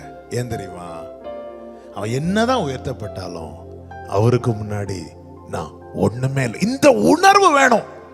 தானியேல் சொல்லுகிறான், நான் அவருக்கு முன்னாடி ஒண்ணுமே இல்லை. தேவாலயத்துக்குள்ள பிரவேசித்து ஏசாயா சொல்லுகிறான், என்ன சொல்லுகிறான்? ஓ ஐயோ, நான் அசுத்த உதடுகள் உள்ளவன். முதல்ல என் பிழைகளை நான் உணரணும், அதன் பிறகுதான் என் ஜனத்தின் பாவங்களுக்காக தேவ சமூகத்தில் வந்து மண்டாடணும். தானியேல் தன் பாவத்தையும் தன் ஜனத்தின் பாவத்துக்காகவும் தேவனை நோக்கி ஜெபிக்கிறான். தன் பிழைகளை உணர்கிறவன் யார்? இயேசுவின் மார்பில் சாய்ந்திருந்து அவரால் மிகவும் நேசிக்கப்பட்ட யோவான் சொல்லுகிறான், நம்மில் பாவம் இல்லை என்பமானால் நம்மை நாமே வஞ்சிக்கிறவர்களாய் இருக்கிறோம். ஆவிக்குரியவன் எல்லாவற்றையும் நிதானிக்கிறான். நிதானிக்கும் போதுதான் நாம் அறிந்து கொள்வோம் என்னென்ன காரியங்கள் வெளிப்படையாக செய்திருக்க மாட்டோம். ஆனால் சிந்தையிலே பல காரியங்கள் நமக்கு உள்ளே வந்து போயிருக்கும். ஆண்டவர் சும்மா சொல்லல, ஏதோ பிரசங்கம் பண்ணணுங்கிறதுக்காக சொல்லல. ஒரு ஸ்திரீயை இச்சையோடு பார்த்தாலே விபச்சாரம் செய்ததாயிட்டு ஏதோ பிரசங்கம் பண்ணணுங்கிறதுக்காக சொல்லல. ஒரு ஸ்திரீயை இச்சையோடு பார்த்தாலே விபச்சாரம் செய்ததாயிட்டு, உன் சகோதரனை உள்ளத்துல பகைத்தாலே நீ மனுஷ கொலைபாதகனா இருப்பா, சும்மா பிரசங்கம் பண்ணணுங்கிறதுக்காக சொல்லலைங்க. ஏன்னா இதெல்லாம் அடிக்கடி மனிதர்கள் செய்கிற காரியங்கள். ஆவிக்குரியவன் நிதானிப்பான். அதனாலதான் பவுல் சொல்கிறார், எங்களுடைய எந்த எண்ணங்களையும் நாங்கள் கிறிஸ்துவுக்குள் சிறைப்படுத்தி கீழ்ப்படிய வைக்கிறோம். அதனாலதான் நாங்க போற இடத்துல எல்லாம் எங்களை தேவன் வெற்றி சிறக்க பண்ணுகிறார். எங்க எண்ணங்கள் எல்லாம் சிறைப்படுத்துக்கிறோம். ஆண்டவர் இப்படி ஒரு எண்ணம் வருதுப்பா, பார்த்துக்கோங்கப்பா சொல்றோமா? இதை நம்ம சொல்ல தயங்குறோம். என்ன தயங்குறோம் தெரியுமா? ஒருவேளை ஆண்டவர் அடிச்சிருவார். எங்க அவரோடு கூட அவர்கிட்ட உங்க வீக்னஸ் அவர்கிட்ட சொல்லுங்க. அவருக்கு முன்னாடி உங்க வீக்னஸ் மறைக்காதீங்க. ஆதாம் ஏவாள் அதுதான், அந்த தப்பு தான் செஞ்சாங்க, மறைக்க பார்த்தாங்க அவருக்கு முன்னாடி. அவர் வந்ததுக்கு அப்புறம் மறையல் அது. அதாவது அவங்க அத்தி இலைகளில் ஒரு ட்ரெஸ்ஸை தச்சுட்டாங்க, தச்சு போட்டாச்சு. ஏவாள் ஆதாமை பார்த்து ஓகே சொல்ற, ஆதாம் ஏவாளை பார்த்து ஓகேப்பா எல்லாம் கவர் ஆயிட்டு சொல்ற. ஆண்டவர் வந்ததும் அதான் கவர் பண்ணிட்டாங்களா, அப்புறம் ஏன் ஒளியணும்? ஏன் நீதியை வச்சு என்ன மறைக்க முடியாது? என்னுடைய காரியங்களை வச்சு ஆதாமுக்கு முன்னாடி ஓகேயா இருக்கலாம், ஏவாளுக்கு ஆதாமுக்கு முன்னாடி ஓகேயா இருக்கலாம், ஆதாமுக்கு ஏவாளுக்கு முன்னாடி ஓகேயா இருக்கலாம். ஆனா ஆண்டவருக்கு முன்னாடி ஓகே ஆகாது. ஆண்டவருக்கு முன்னாடி ஓகே ஆகணும்னா அவர் ஒரு ஆட்டுக்குட்டி அடித்து உலக தோற்றத்துக்கு முன்னே அடிக்கப்பட்ட ஆட்டுக்குட்டியின் வஸ்திரம் தரிப்பிக்கப்படும் போது மாத்திரமே அது ஓகே ஆகும், நிர்வாணம் மறைக்கப்படும். இந்த உணர்வு நமக்குள்ளே வருமானால் நாம் தேவ சமூகத்தில் ஒரு நாளும் ஆண்டவரே நான் நீதிமான் சொல்ல மாட்டோம். பாருங்க, எசேக்கியா ராஜாவுடைய பிரச்சனை அதுதான். நம்ம பிரச்சனை என்ன தெரியுமா? இன்னைக்குள்ள எதையும் கடந்த காலத்தையும் மட்டும்தான் நமக்கு தெரியுங்க. நம்ம நாளைக்கு எப்படி இருப்போம்னு தெரியாது. தாவீது எப்படி ஸ்கோர் பண்றாரு? வேதனை உண்டாக்கும் வழி. அதுக்கு மேல சொல்றார், உம்மை பகைக்கிறவர்களை நான் பகையாமலும் உமக்கு விரோதமாக எழும்புகிறவர்களை நான் அருவருக்காமலும் இருப்பேனோ, முழு பகையாய் பகைக்கிறேன் சொல்லிட்டு கடைசியில் எப்படி முடிக்கிறார்? வேதனை உண்டாக்கும் வழி என்னிடத்தில் உண்டோ என்று பார்த்து. அப்போ ஒரு தேவனுடைய பார்வை என்பது எப்படிப்பட்டது என்பதை புரிஞ்சுக்கணும். மனுஷன் பார்க்கிறபடி அல்ல. தேவனுக்கு என்னுடைய கடந்த காலம் தெரியும், என்னுடைய இன்று தெரியும், என்னுடைய நாளை தெரியும். நாளைக்கு நான் நிப்பானா, நாளைக்கு நான் விழுவேனா, இது அவருக்கு தெரியும். இதை தாவீது அறிந்ததுனால வேதனை உண்டாக்கும் வழி என்னிடத்தில் உண்டோ என்று பார்த்து என்னை நித்திய வழியில நடத்து. ஆண்டவர் இதுவரை என்ன கொண்டு வந்துட்டீங்க, நாளைக்கு நான் எப்படி இருப்பேன்னு எனக்கு தெரியாது. அப்படி நான் நாளைக்கு தெரிந்து கொள்ளுகிற பாதை ஒரு வேதனையின் பாதையா இருக்குமே. ஆனால் ஆண்டவர் அது நீங்க பாக்குறீங்களா? ஆண்டவர் என்னால பார்க்க முடியலப்பா, எனக்கு இன்று என் கண்ணுக்கு முன்னாடி தெரிகிற பாதை மட்டும்தான் தெரியும். நாளைக்கு நான் எந்த பாதையை சூஸ் பண்ணுவேன்னு எனக்கு தெரியாது ஆண்டவரே. எனவே நீர் பார்த்து என்னை நித்திய வழியிலே நடத்துன்னு சொல்லி முற்றிலுமாய் விட்டு கொடுக்கிறான். எசேக்கியா ராஜா பிரச்சனை என்ன தெரியுமா? எசேக்கியா கடந்த நாட்களையும் அதுவரை இருந்ததையும் வைத்து ஜெபிக்கிறான். எப்படி? நான் உமக்கு முன்பாக உண்மை உத்தமமாய் இருந்தேன் என்பதை நினைத்தருள் சொல். அதுவும் பெருமையான ஜெபம் இல்ல, அது ஒட்டஞ்சு ஜெபம், ஒட்டைஞ்சு பண்ற ஜெபம். அழுது ஜெபிக்கிறான். கர்த்தர் விண்ணப்பத்தை கேட்டேன், கண்ணீரை கண்டேன்னு சொல்றான். ஆனா அடுத்த 15 வருஷத்துல எசேக்கியா செய்த சில தவறான காரியங்களின் நிமித்தம் தான் ஆமென் யூத ஜனங்கள் பாபிலோனுக்கு சிறைப்பிடிக்கப்பட்டு கொண்டு போகப்பட்டார்கள். பாபிலோன் ராஜாவுக்கு ஆலய பொக்கிஷ சாலை எல்லாம் திறந்து காட்டுவான். வேதம் சொல்லுகிறது அவன் மனம் மேட்டிமையானான் என்று வேதம் சொல்லுகிறது.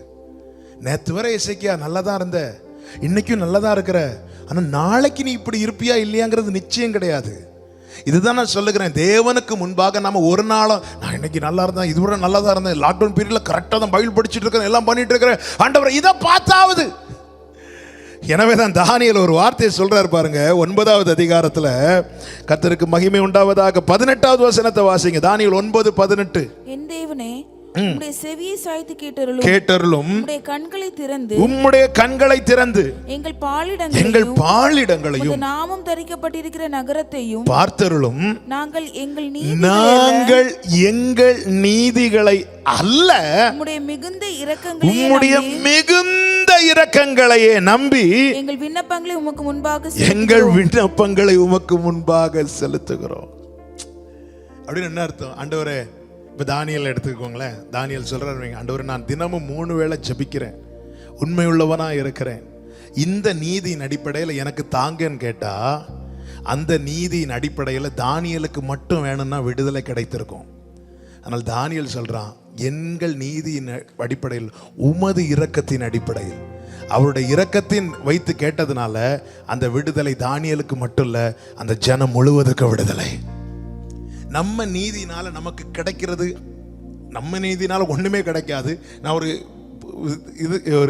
என்ன புரியும், நம்ம சப்போஸ் ஏதோ ஒன்று செஞ்சு கொஞ்சம் நீதியை வெளிப்படுத்தி கேட்கிறோம்னா அதனால அதுக்குள்ள பலன் மட்டும்தாங்க கிடைக்கும். ஆனா அவருடைய இரக்கமோ,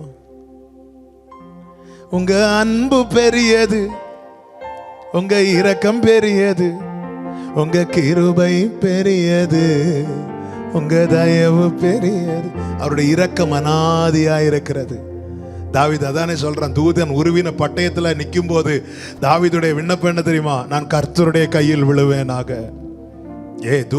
தாவீதே, தூதன் அடியே உன்னால தாங்க முடியாது, கர்த்தர் அடிச்சா தூதன்ட்ட இல்லாத ஒன்று அவர்கிட்ட உண்டு. என்ன தெரியுமா?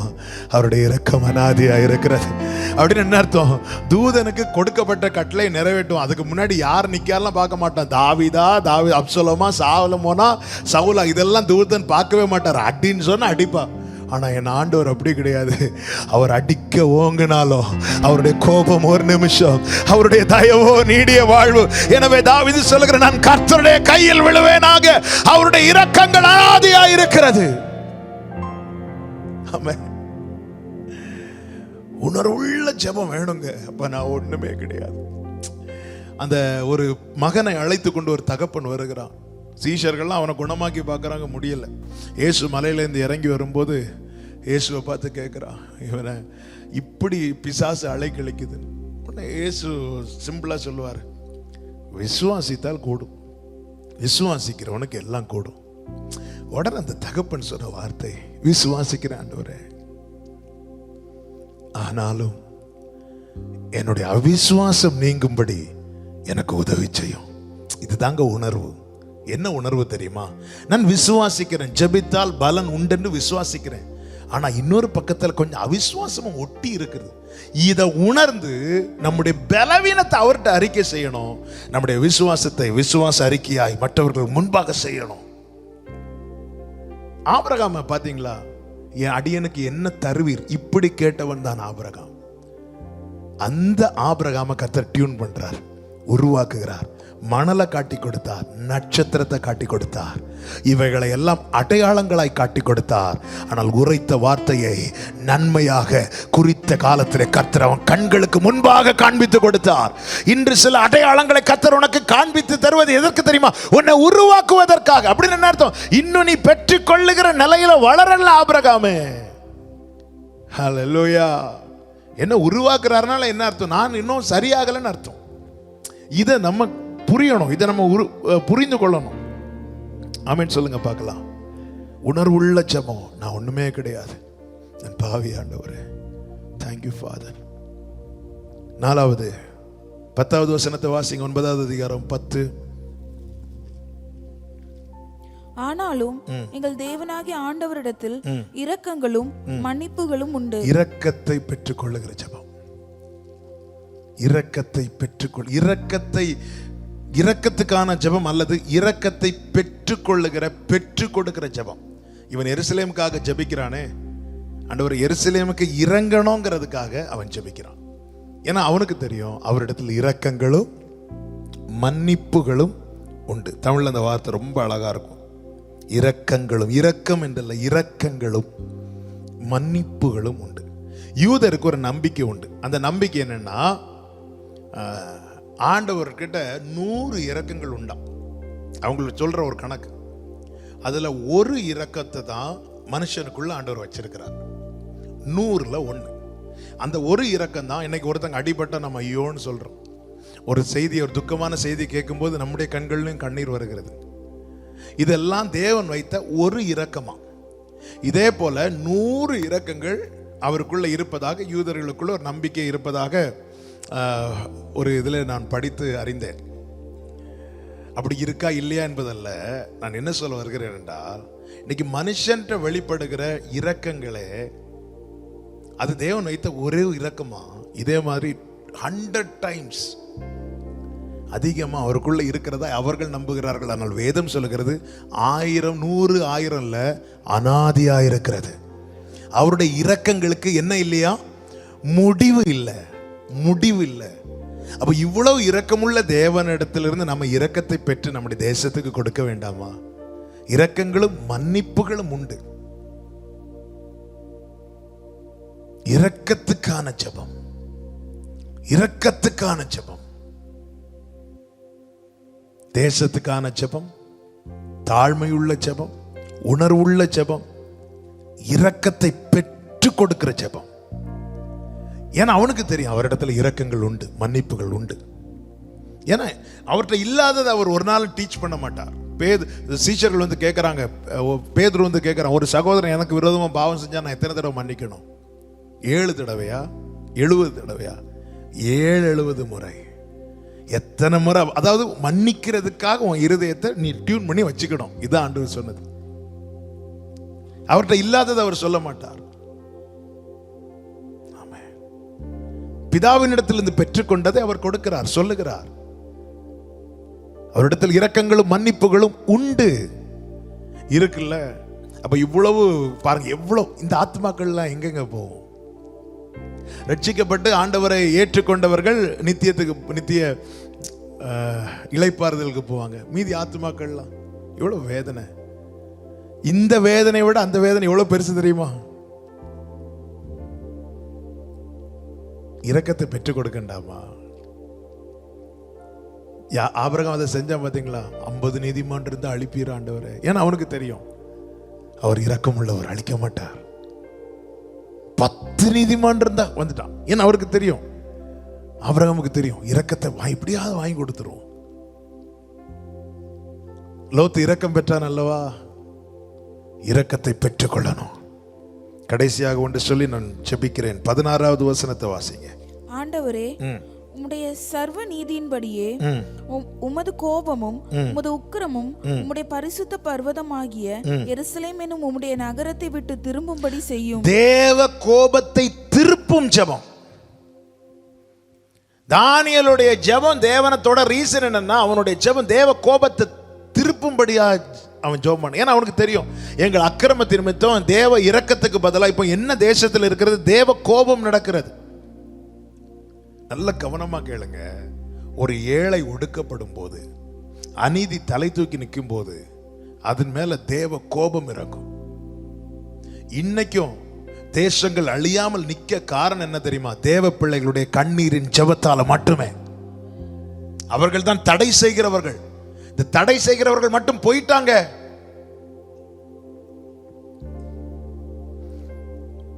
ஒரு 4-5 வருடங்களாக, என்னுடைய அறிவில் ஒரு 4 வருஷமாக எத்தனை பரிசுத்தவான்கள் வேக வேகமா போயிட்டு இருக்கிறாங்க தெரியுமா?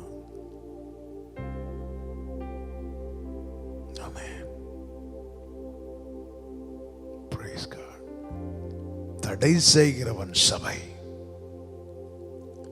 தேசத்தின் மேல இருக்கிற தேவ கோபத்தை திருப்பும்படி தேவ சமூகத்தில் திறப்பிலே நிற்கிறானே, அவன் ஏறெடுக்கிற ஜெபம் தேவனை தொடும்.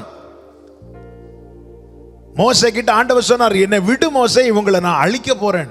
மோசே கெஞ்சி பிரார்த்தித்தான் என்று வேதம் சொல்லுது. கெஞ்சிரானா, கெஞ்சிரானா, பெக் பண்றான். வேதம் சொல்லுங்க, தேவன் பரிதாபப்பட்டார். நினிவேக்கு மேல தேவ கோபம் எழும்பின போது நினிவேயின் ராஜா உட்பட அத்தனை ஜனங்களும் ரெட்டுடுத்தி சாம்பல்ல உட்கார்ந்து அழுதார்கள். தேவ கோபம் திரும்பிட்டு. ஆமென். தாவீதை பாத்தீங்களா? இது என்னால வந்து பிரச்சனைன்னு சொல்லி தேவ சமூகத்தில் வந்து நின்று பலிபீடத்தை கட்டி பலிகளை செலுத்தின போது தேவ கோபம் திரும்பிட்டு. தேவ கோபத்தை திருப்புகிற ஜெபம். நம்முடைய ஜெபங்கள் இப்படியாய் மாறட்டும். எத்தனை இப்ப பூமி எதிர்ச்சிகளை குறித்து கேட்கிறோம், வெட்டுக்குழிகளை குறித்து கேட்கிறோம். இதெல்லாம் நமக்கு உலகத்தாருக்கு புதுசா இருக்கலாம், ஆனா ஆல்ரெடி இது எழுதப்பட்டது. கடைசி காலத்துல இப்படிதான் நடக்கும்னு சொல்லிட்டு நீ யோனாவை மாதிரி கப்பலின் அடித்தட்டில் படுத்து உறங்குவதற்கல்ல சபையை வைத்திருப்பது, தெரிந்து கொள்ளப்பட்டவர்கள் நிமித்தம் அந்த நாட்கள் குறைக்கப்படும் என்று சொல்லப்பட்டிருக்கிறபடி தேவ ஜனமே, தேவ சபையே, தானியேலை போல தேசத்துக்காக நம்மை தாழ்த்தி உணர்வுள்ளவர்களாய் தேவ இரக்கத்தை பெற, தேவ கோபத்தை திருப்ப, தேவனை நோக்கி ஆண்டவரே கேளும், ஆண்டவரே மன்னியும், ஆண்டவரே கவனியும், தீவிரமாய் செய்யும் என்று ஜெபிக்க வேண்டிய நாட்கள் இது. இந்த காலத்தில் நீ மௌனமாயிருந்தால் யூதருக்கு ரட்சிப்பு வேறு வழியே வரும், ஆனா உன் காரியமோ என்று மொர்தெக்காய் எஸ்தரை எச்சரித்தானே, இந்த வார்த்தை நமக்கு எச்சரிப்பாகவும். ஹல்லேலூயா. அது அப்படிதான் நடக்கும். யோனாக்கு சொல்யூஷன் தெரியும், என்னாலதான் பிரச்சனை, நான் சரியாயிட்டேன்னா இந்த கொந்தளிப்பெல்லாம் அடங்கும்னு தெரியும். தெரிஞ்சும் அடித்தட்டில் படுத்து தூங்குறான் தெரியுமா? சொல்யூஷன் தெரியாத கப்பல் இருந்த மீதி எல்லாரும் தங்கள் தங்கள் தெய்வத்தை நோக்கி கூப்பிடுறாங்க. சொல்யூஷன் தெரிந்தவன் அடித்தட்டில் படுத்து தூங்கிட்டு இருக்கிறான். நமக்கு தெரியுங்க, நம்ம எல்லாம் உண்மையிலே தாழ்த்தி உணர்வுள்ளவர்களாய் தேவனை நோக்கி ஜெபிப்போமே, ஆனால் தேவ இரக்கம் கிடைக்கும்னு நமக்கு தெரியும். சொல்யூஷன் தெரிந்தோம். கப்பலின் அடித்தட்டில் கடந்து யோனா உறங்குவதை போல நம்ம தூங்கி கொண்டிருக்கிறோம், அசதியா இருந்து கொண்டிருக்கிறோம். ஆவியானவர் சபைகளுக்கு சொல்லுகிறதை காதுள்ளவன் கேட்க கடவன். ஆண்டவர் இப்படிப்பட்ட ஜெப உணர்வை, ஜெப ஆவிய எங்க மேல ஊற்றுங்கப்பா. தூதன் சொன்னான், வேகமாய் வந்து தானியேலை தொட்டு தானியேலோடு பேசினான். அதில் ஒரே ஒரு வார்த்தையை மாத்திரம் சொல்லி நான் ஜெபிக்கிறேன். ஆமே, நான் இங்கே ஜெபம் நடந்து கொண்டிருக்கிற அதுக்கு முன்பதாக ஆராதனை வேளையிலே இந்த வார்த்தையை ரேமாவாக எனக்குள்ளே மீண்டும் மீண்டும் எழும்பினபடியினாலே இந்த வார்த்தையை நான் உங்கள் மத்தியில் சொல்லி இதை பார்க்கிற கேட்கிற தேவ சமூகத்தில் காத்து கொண்டிருக்கிற ஒவ்வொருவருக்கும் சொல்லி நான் ஜெபிக்க விரும்புகிறேன். 9வது அதிகாரத்தின் 25வது வசனத்தை வாசியுங்கள். இப்போதும் நீ அறிந்து உணர்ந்து கொள்ள வேண்டியது என்னவென்றால், எருசலேமை திரும்ப எடுப்பித்து கட்டுகிறதற்கான கட்டளை வெளிப்படுவது முதல் பிரபுவாகிய மேசியா வருமட்டும் 7 வாரமும் 62 வாரமும் செல்லும். அவைகளில் வீதிகளும், நல்ல கவனிங்க, வீதிகளும் அலங்கங்களும் மறுபடியும் கட்டப்படும். ஆனாலும் இடுக்கமான காலங்களில் இப்படி ஆகும். நான் இந்த சரித்திரத்துக்குள்ளே, இந்த தீர்க்க தரிசனத்துக்குள்ளே நான் போகாமல் கர்த்தர் இன்னைக்கு ரேமாவாக கொடுத்த வார்த்தையை நான் உங்கள் மத்தியிலே சொல்ல விரும்புகிறேன். மறுபடியும் கட்டப்படும், மறுபடியும் அலங்கங்கள் கட்டப்படும். எந்த காலத்தில் தெரியுமா? இடுக்கமான காலங்களில் இப்படி ஆகும். இயேசுவின் நாமத்தில் உங்களுக்கு வருகிற நற்செய்தியை கேளுங்கள். தேவன் சில இடுக்கத்தை அனுமதித்திருக்கிறார் என்றால் புரிந்து கொள், உன்னை இடித்து போடுவதற்கல்ல, உன்னை மீண்டும் கட்டி எழுப்புவதற்காக, உன்னை மறுபடியும் கட்டி எழுப்புவதற்காக. சபையே, உன்னை மறுபடியும் கட்டி எழுப்புவதற்காக. என்னை கேட்கிற அன்பு சகோதரா, சகோதரி, உன்னை மறுபடியும் அவர் மங்கின திரியை அணையாதவர் என்பதற்கு உன்னை சாட்சியாய் நிறுத்த போகிறார். கைகளை உயர்த்தி ஆமென் சொல்லுங்க பார்க்கலாம். இதுதான் சங்கீதக்காரன் சொல்லுகிறான், அநேக இக்கட்டுகளையும் ஆபத்துகளையும் காணும்படி செய்த என்னை நீர் திரும்பவும் உயிர்ப்பித்து என் மேன்மையை பெருக பண்ணி என்னை மறுபடியும் தேற்றுவீர். இடுக்கமான காலம் என்று புலம்புகிறாயோ, இதோடு எல்லாம் முடிந்தது என்று கதறுகிறாயோ, இந்த இடுக்கமான காலத்தில் எந்த மனிதனுக்கும் செய்ய முடியாத கர்த்தருடைய பலத்த கிரியை நீ உன் வாழ்க்கையில காணப்போகிறாய். என்ன தெரியுமா? இந்த வாழ்க்கை, இந்த கூடாரம் மறுபடியும் கட்டி எழுப்பப்பட போகிறது. ஆலயங்கள் மறுபடியும் கட்டி எழுப்பப்பட போகிறது. முந்தின ஆலயத்தின் மகிமையை காட்டிலும் பிந்தின ஆலயத்தின் மகிமை பெரிதாயிருக்க போகிறது. ஆமென், ஆமென். இடுக்கமான காலம், ஆமென், தேவ பிள்ளைக்கு ஆசீர்வாதமான காலம். இடுக்கமான காலம் ஒரு தேவ பிள்ளையை உருவாக்கப்படுகிற காலம். இடுக்கமான காலம் ஒரு தேவ பிள்ளை கட்டி எழுப்பப்படுகிற காலம். ஆவியானவர் சபைகளுக்கு சொல்லுகிறதை காதுள்ளவன் கேட்க கடவன். எல்லாரும் கண்களை மூடி தேவ சமூகத்திலே தாழ்த்தி, அப்பா, இந்த ஆராதனை முழுவதையும், இந்த கூடுகை முழுவதையும் நீர் பொறுப்படுத்தி நடத்தினீர். நீர் எங்களோடு இடைப்பட்டீர். ஆராதனை வேளையில, ஜெப வேளையில, செய்தி வேளையில நீர் எங்களோடு பலமா இடப்பட்ட உம்முடைய கிருபைகளுக்காய் நன்றி செலுத்துகிறோம். தானியேலுடைய ஜெபம் உம்மை தொட்டதே, எங்கள் ஜெபமும் உம்மை தொடுவதாக. ஆண்டவரே, ஒன்றை பெற்றுக்கொள்ளும் வரை அல்ல, எங்களில் தாழ்மை வெளிப்பட வேண்டியது. எங்கள் ஓட்டம் முடிகிறது வரை நீர் விரும்புகிற தாழ்மை எங்களில் வெளிப்படுவதாக. தேசத்துக்காய் ஜெபிக்கணும். உள்வாங்கி ஜெபிக்கிற அந்த கிருபை எங்களுக்கு வேணும். எங்களை தாழ்த்தி ஜெபிக்க கிருபை தான். உணர்வு உள்ளவங்களா ஜெபிக்கணும். ஒரு நாள் அப்பா இந்த மனமேட்டிமை எங்களுக்குள்ள வந்துடவே கூடாதுப்பா. நாங்க என்ன செஞ்சாலும் நீங்க எங்களை செய்ய வைத்ததுனால செய்யறோங்கிற அந்த உணர்வு எங்களுக்குள்ள நஷ்டமாயிடவே கூடாது. நாங்கெல்லாம் ஒண்ணுமே கிடையாது, நீங்க தான் எல்லாம் ஆண்டவரே. இரக்கத்தை பெற்றுக் கொடுக்கிற ஸ்தானத்துல நீங்க எங்களை வச்சிருக்கிறீங்க. நாங்களும் இரக்கத்தை பெற்றுக்கொள்ளணும், தேசத்துக்கு பெற்றுக் கொடுக்கணும்ப்பா. இரக்கத்தை பெற்றுக் கொடுக்கணும். தேவ கோபத்தை திருப்பின தானியேலை போல, மோசேயை போல, தாவீதை போல ஆண்டவரே, நீர் எங்களை வைத்த ஸ்தானத்தை மறந்து யோனாவை போல கப்பலின் அடித்தட்டில் சுகமாய் படுத்து உறங்கிக் கொண்டிருக்கிறோம். எங்களை உயிர்ப்பியோ, உணர்வை தாரும் ஆண்டவரே. கேளும் ஆண்டவரே, மன்னியும் ஆண்டவரே, கவனியும். என் தேவனே, தாமதியாமல் செய்யும். இந்த பாரம் ஒவ்வொருவர் மேல, இந்த கிருபை ஒவ்வொருவர் மேல ஊற்றப்படுவதாக ஆண்டவரே. அந்த ஜெபத்திலே தெய்வீக தொடுதல்ப்பா. இந்த அனுபவத்தை இது எங்க எல்லாரையும் டேஸ்ட் பண்ண வைங்கப்பா. நீ பட்சபாதம் உள்ள தேவன் அல்ல. தானியேலுக்கு உண்டான இந்த அனுபவம் அடியானுக்கும் ஆண்டவரே, இங்க இருக்கிற ஒவ்வொருவருக்கும், இதை பார்க்கிற கேட்கிற அத்தனை பேருக்கும் உண்டாவதாக. நன்றி அப்பா. எல்லாம் மகிமை கனம் துதி ஸ்தோத்திரம் ஒருவருக்கே செலுத்துகிறோம். மீட்பர் இயேசு கிறிஸ்துவின் நாமத்தில் ஜெபிக்கிறோம் எங்கள் இரக்கமுள்ள நல்ல பிதாவே, ஆமென்.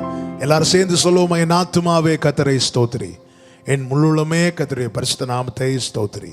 என் ஆத்துமாவே கர்த்தரை ஸ்தோத்திரி, கர்த்தர் செய்த சகல உபகாரங்களை மறவாதே. ஆமென், ஆமென். God bless you. கர்த்தர் உங்களை ஆசீர்வதிப்பாராக. ஆமென், ஆமென்.